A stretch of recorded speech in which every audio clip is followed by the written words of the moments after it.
Hi friends, we are here with our next lesson of Unfolding Indian History, and today we're going to cover the topic non-corporation movement which happened between 1920 to 1922.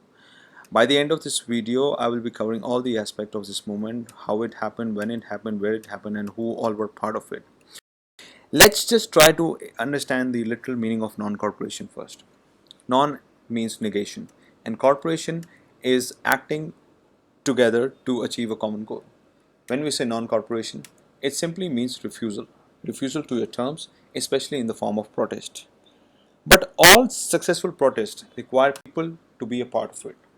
So what happened? Why did people took so much part in non-corporation movement? What fueled this protest against the British colonial rule in such a massive way?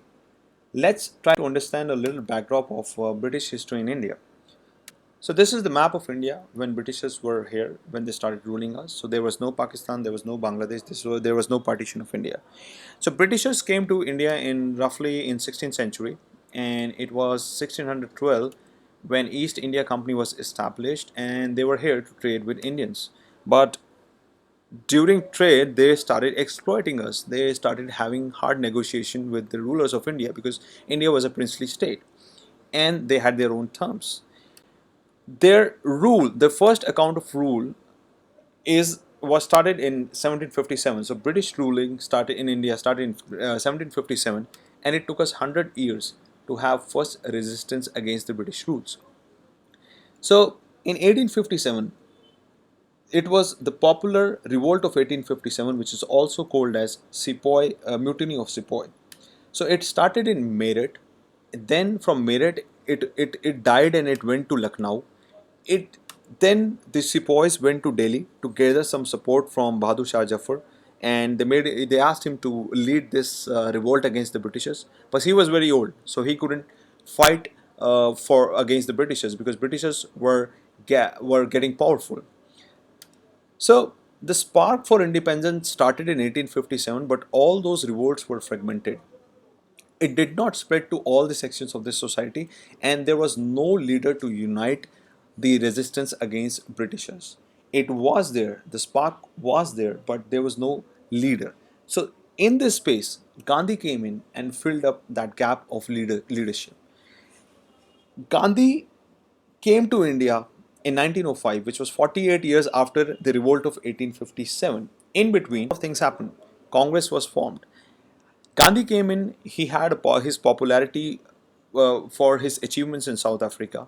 He came, he joined Congress, he traveled the length and breadth of India to understand what it was, and then in 1917 he actively started agitation against the Britishers, the exploitation. So in 1917, after 12 years of being in India, he did his first Satyagraha. This Satyagraha was against economic exploitation of farmers in Champaran.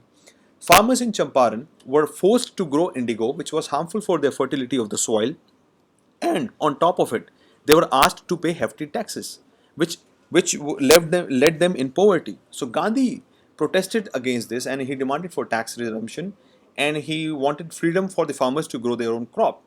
He got some success, but Britishers soon arrested him, and the movement died. But since now Gandhi was very active, within an year's time span, he came up with two more satyagrahas, which were second and the third satyagraha, which took play part in the state of Gujarat. So this was again against the economic exploitation. In Kheda, the farmers were asked to pay double taxes despite that year being a drought year. There were no crops. They did not had any crops, and they still have to pay taxes. And in Ahmedabad, the mill workers were working at a very low wages. They were being exploited. Gandhi protested for both of them, and Britishers had to bow down to his demands. So this was a successful satyagraha. Satyagraha was getting successful and Britishers were getting agitated. But still, the impact of these satyagrahas were larger than all the revolts happened in the past, but still they were fragmented. So, what was common in all the revolts and the satyagrahas that we have discussed till now? What all happened before 1980? They were all against economic exploitation. This was the common factor between all the agitations against Britishers because they were exploiting Indians economically. But the satyagrahas and the revolts were limited to certain region. They had limited impact and they were short-lived. They did not had any leadership. Though Gandhi was taking a part, emerging out as the most popular leader. Having said that, these protests were becoming frequent now, and they were getting successful. So they agitated Britishers. So outcome of satyagrahas were that in 1919, Britishers came up with very harsh laws to tackle these revolts, these frequent revolts. So Rowlatt Act was one such act which was passed by British government, and under this act they can just arrest anybody and put in jail without any trial for doing any sort of protest, for any sort of any activity against the government. They also started, implementing martial law across the sensitive areas in India, specifically in Punjab. So under martial law, the army was empowered. The army and the police was empowered to shoot anybody who was acting against the British rule. And with this martial law, there was Jallianwala Bagh. Jallianwala Bagh in Amritsar was a peaceful gathering of men, women, and children on the occasion of Baisakhi.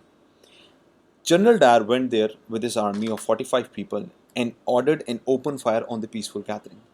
It led to the massive killing of more than 1,000 people.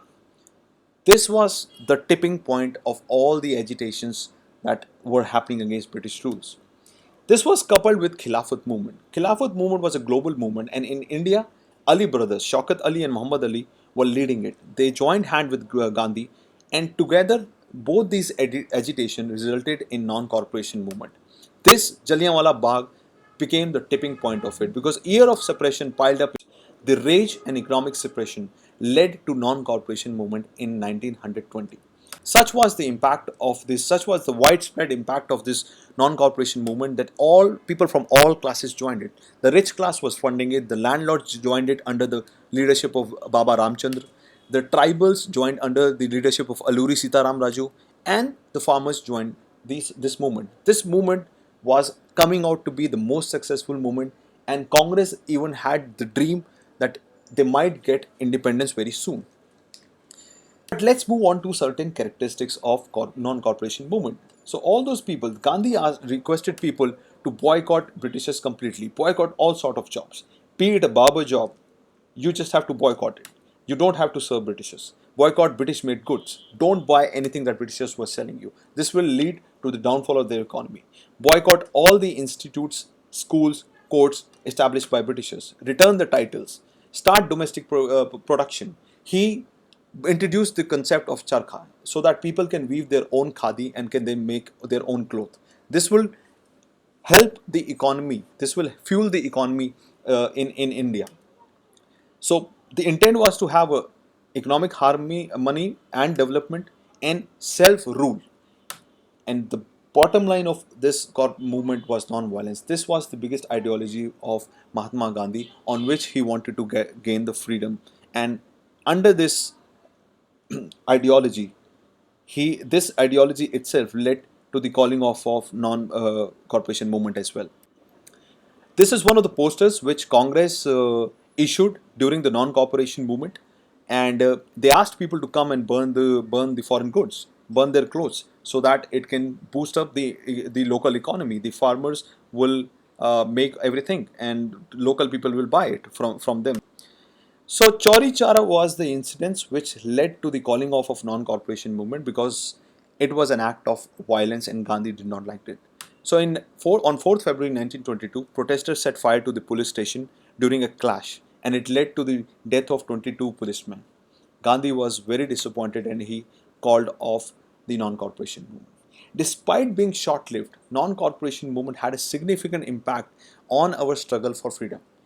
It led to the downfall of British economy. It had an impact in the upliftment of working class, and it influenced the next generation of freedom fighters like Bhagat Singh. So today this is all we have for you on non-corporation movement. If you like our video, just comment below, subscribe to our channel, and we will come up with more videos in future.